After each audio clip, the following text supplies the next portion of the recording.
योजनेच्या निधी वाटपाचा कार्यक्रम होतोय। रेशीमबाग मैदानावर ठरून गरीब गरजू बहिणींची अंतिम यादी तयार करण्याचे आदेश सरकारनं महिला आणि बालविकास विभागाला दिलेत।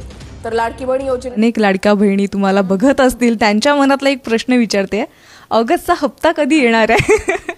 लवकरच ऑगस्टचा हप्ता सुद्धा त्यांच्या खात्यामध्ये वितरित होईल आणि लाडकी बहीण योजना अशाच पद्धतीने यशस्वीरित्या चालू ठेवण्याचा महायुतीचा सरकारचा संकल्प आहे आणि तो कुठेही खंडित होऊन देण्याचं उद्दिष्ट हे शासनाचं नाही आहे। त्याच्यामुळे तुमच्या माध्यमातून लाडक्या बहिणींना मला आश्वासित करायचं आहे की आपला जो लाडक्या बहिणीचा जो काही लाभ आहे तो अशाच पद्धतीने नित्यनियमाने आपल्याला सुरू राहणार आहे। नक्कीच लाडकी बहीण योजना नेहमीच चर्चेचा विषय असते आणि विरोधक नेहमीच वाट बघत असतात कधी बातमी मिळते आणि नेहमी वारंवार काही ना काहीतरी टीका करतच असतात।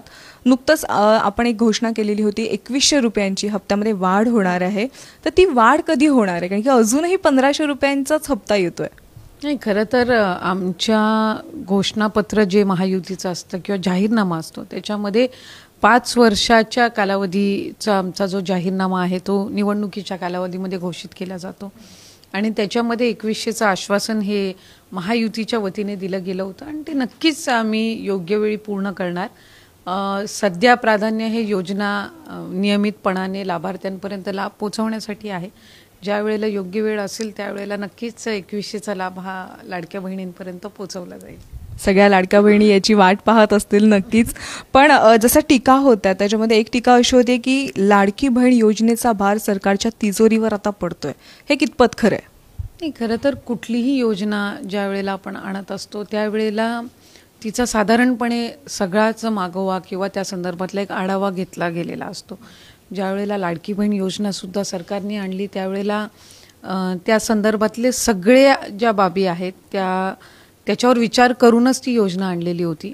किती भार येणार आहे, तो कशा पद्धतीनं आपण म्हणजे साधारणपणे त्याचं नियोजन करणार आहोत, या सगळ्या बाबी निश्चित करूनच ही योजना आणली गेलेली आहे आणि सगळ्यांना म्हणजे आज राज्याचे मुख्यमंत्री फडणवीस साहेब असतील, एकनाथजी शिंदे साहेब असतील उपमुख्यमंत्री, ज्यांच्या मुख्यमंत्री पदाच्या कार्यकाळामध्ये ही योजना आणली गेली, त्याचबरोबर अजितदादा असतील, सगळ्यांनीच या एका गोष्टीचा आणि मंत्रिमंडळाने विचार केलेला आहे की लाडकी बहीणसारखी ज्या वेळेला योजना येते त्यावेळेला ती फक्त घोषित करून चालत नसतं, ती पुढे यशस्वीरित्या चालवणंही तितकंच महत्त्वपूर्ण आहे आणि त्याच्यामुळेच आम्ही 1 वर्ष आत्ताच पूर्ण केलं खरं तर ऑगस्ट महिन्यामध्ये आणि ती पुढे चालू ठेवण्याच्या दृष्टिकोनातून जे काही नियोजन आहे, उपाययोजना आहेत या सरकारने केलेल्या आहेत।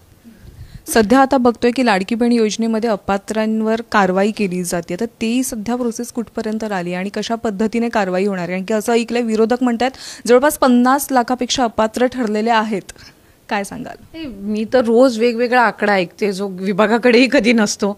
म्हणजे रोज एक नवीन आकडा आम्ही ज्या वेळेला दिवसाची सुरुवात करतो त्यावेळेला ऐकायला मिळतो।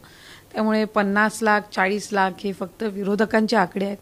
आम्ही आज ज्या वेळेला ही योजना आणली होती त्यावेळेला सुद्धा 2 ते 2.5 कोटीपर्यंत याचे लाभार्थी असतील। आपल्या लोकसंख्येचं मूल्यमापन आणि त्या निकषामध्ये जे काही घटक बसतात त्याच्यातून जो अंदाज लावला होता तो त्यानुसार होता आणि साधारणपणे त्या रेंजमध्येच लाभ हा गेल्या अनेक महिन्यांपासून सुरू आहे। वेगवेगळे विभाग आहेत ते त्यांच्याकडे असणारा उपलब्ध असणारा डेटा आम्हाला देत असतात, त्या डेटाचं आम्ही क्रॉस व्हेरिफिकेशन करतो। जसं कृषी विभाग असेल, अन्न व नागरी पुरवठा असेल, माहिती तंत्रज्ञान विभाग असेल, सामाजिक न्याय विभाग असेल, सगळ्या विभागांकडून आम्ही त्यांचा जो डेटा असतो तो आम्ही मागवतो, त्याला मॅच करतो। कारण सुरुवातीपासूनच निकष आहे की एकतर शासकीय कर्मचाऱ्यांनी याचा लाभ घेऊ नये, हे सुरुवातीपासूनचं निकष आहे। दुसरं 2.5 लाखापेक्षा कमी उत्पन्न असणं, तिसरं कुठल्याही शासनाच्या इतर योजनांचा 1500 पेक्षा अधिकचा लाभ त्यांचा नसावा। म्हणून संजय गांधी निराधारचे पहिल्यापासूनच लाभार्थी लाडकी बहीणचे लाभार्थी नाही आहेत। त्याचं कारण म्हणजे संजय गांधी निराधार योजनेमधून दर महिन्याला 1500चा लाभ त्यांना मिळत असतो। नमो शेतकरीच्या ज्या लाभार्थी आहेत त्यांना महिन्याला 1000 रुपयाचा लाभ मिळतो आणि 500 रुपये जे असतात ते वरतून लाडकी बहीणचे मिळतात, म्हणजे 1500 कव्हर अप होत असतात। त्यामुळे जे निकष आहेत, नियम आहेत त्याच्यामध्ये कुठलाही बदल केलेला नाहीये। जसा वेगवेगळ्या डिपार्टमेंट्सकडून डेटा डिपार्टमेंटला मिळतो त्याचा आम्ही स्क्रुटनाइज करतो, ॲनालाइज करतो आणि त्यानुसार त्याचे इम्प्लिमेंटेशन होत असतं। नक्कीच ताई, आज तुम्ही सामच्या कार्यालयात आलात, प्रतिक्रिया दिली त्याबद्दल आभार। थँक्यू। देश विदेशातील प्रत्येक घडामोडींचे लाईव्ह अपडेट मिळवण्यासाठी आता साम टीव्हीच्या सर्व सोशल मीडिया प्लॅटफॉर्मला लाईक, फॉलो आणि सबस्क्राईब करा. तसंच सर्व नोटिफिकेशनसाठी बेल आयकॉन प्रेस करायला विसरू नका.